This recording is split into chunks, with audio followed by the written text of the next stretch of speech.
Iraqis under 25 have never known a day when their country wasn't being bombed, sanctioned, or occupied by the United States. Maybe that's why 93% of them see the US as their enemy. والله أنا أشوف الأمريكان طبعاً أعداء للعراق، لأن هذا كل قاعد يصير ببلدنا من تفجيرات من اغتيالات، هي أمريكا مخططت له من قبل الاحتلال. So why can't the US quit Iraq?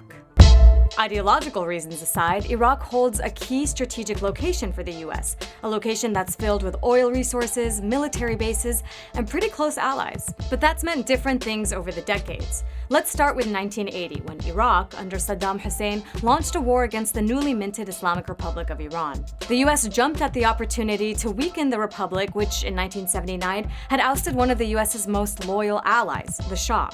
So the Iran-Iraq War became an opportunity for the US not only to weaken the Islamic Republic and its anti-American leader, but also to prevent any communist influence that could enter the region as a result of losing a major ally. The US gave aid, top-secret intelligence, and weapons to Iraq throughout the 8-year war.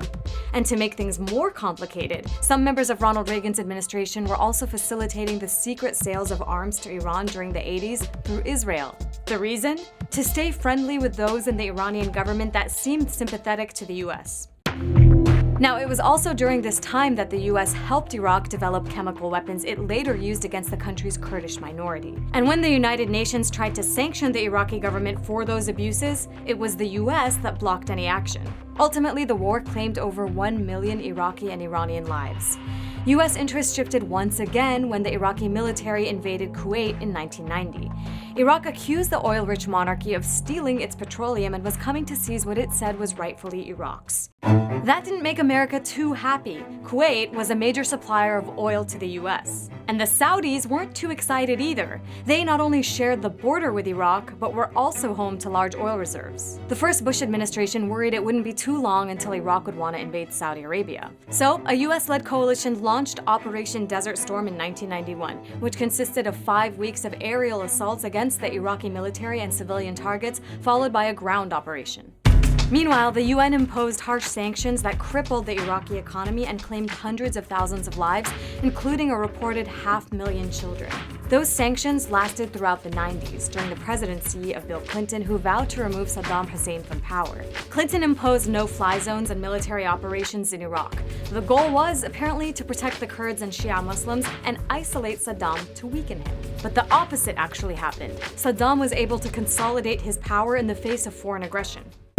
So by the time the 2003 invasion of Iraq happened, the United States had already been at war more or less with Iraq for more than a decade. And while the reasons for the invasion ranged from so-called weapons of mass destruction to the gift of democracy, we have no ambition in Iraq except to remove a threat and restore control of that country to its own people. Many speculated from the get-go that the real reason was, again, about Iraq's oil. And instead of finding WMDs, the US found itself in a quagmire it couldn't control. And instead of democracy, the US gave Iraqis a civil war, a broken economy, the Abu Ghraib prison, unaccountable private contractors, sectarian strife, and hundreds of thousands dead. America also dissolved the Iraqi army, creating a vacuum of up to 300,000 armed and unemployed men, many of whom would go on to join and build ISIS. The same ISIS that President Barack Obama is now trying to degrade and destroy through bolstering US military presence, once again in Iraq. Our objective is clear. We will degrade and ultimately destroy ISIL. So with decades of US military involvement in their country bringing little good, is it really a surprise that so many young Iraqis are just fed up?